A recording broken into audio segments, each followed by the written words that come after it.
ಬೆಳ್ತಂಗಡಿ ಕನ್ಯಾಡಿ ಸೇವಾಧಾಮದ ಸಮೀಪ ಬುಧವಾರ ಕಾರು ಹಾಗೂ ಬೈಕ್ ನಡುವೆ ಅಪಘಾತ ಸಂಭವಿಸಿದ್ದು ಗಂಭೀರ ಗಾಯಗೊಂಡ ಸವಾರ ಚಿಕಿತ್ಸೆ ಫಲಕಾರಿಯಾಗದೆ ಆಸ್ಪತ್ರೆಯಲ್ಲಿ ಮೃತಪಟ್ಟಿದ್ದಾರೆ.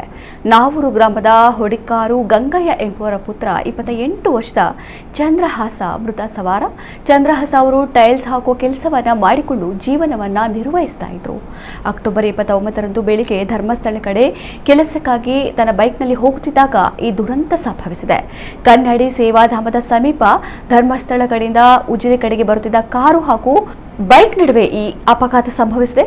ಅಪಘಾತದ ರಭಸಕ್ಕೆ ಬೈಕ್ನಿಂದ ರಸ್ತೆಗೆ ಎಸೆಯಲ್ಪಟ್ಟ ಚಂದ್ರಹಾಸ ಅವರ ತಲೆ ಹಾಗೂ ಕಾಲಿಗೆ ಗಂಭೀರ ಗಾಯಗಳಾಗಿದ್ದು ಕೂಡಲೇ ಅವರನ್ನ ಉಜಿರೆಯ ಖಾಸಗಿ ಆಸ್ಪತ್ರೆಗೆ ದಾಖಲಿಸಿ ಚಿಕಿತ್ಸೆ ನೀಡಿ ಹೆಚ್ಚಿನ ಚಿಕಿತ್ಸೆಗೆ ಮಂಗಳೂರು ಆಸ್ಪತ್ರೆಗೆ ದಾಖಲಿಸಲಾಗಿತ್ತು. ಆದರೆ ಚಿಕಿತ್ಸೆ ಫಲಕಾರಿಯಾಗದೆ ಚಂದ್ರಹಾಸ ಕೊನೆಯುಸಿರೆಳೆದಿದ್ದಾರೆ. ಅವಿವಾಹಿತರಾಗಿದ್ದ ಚಂದ್ರಹಾಸ ಉತ್ತಮ ಕಬಡ್ಡಿ ಆಟಗಾರರಾಗಿದ್ದರು.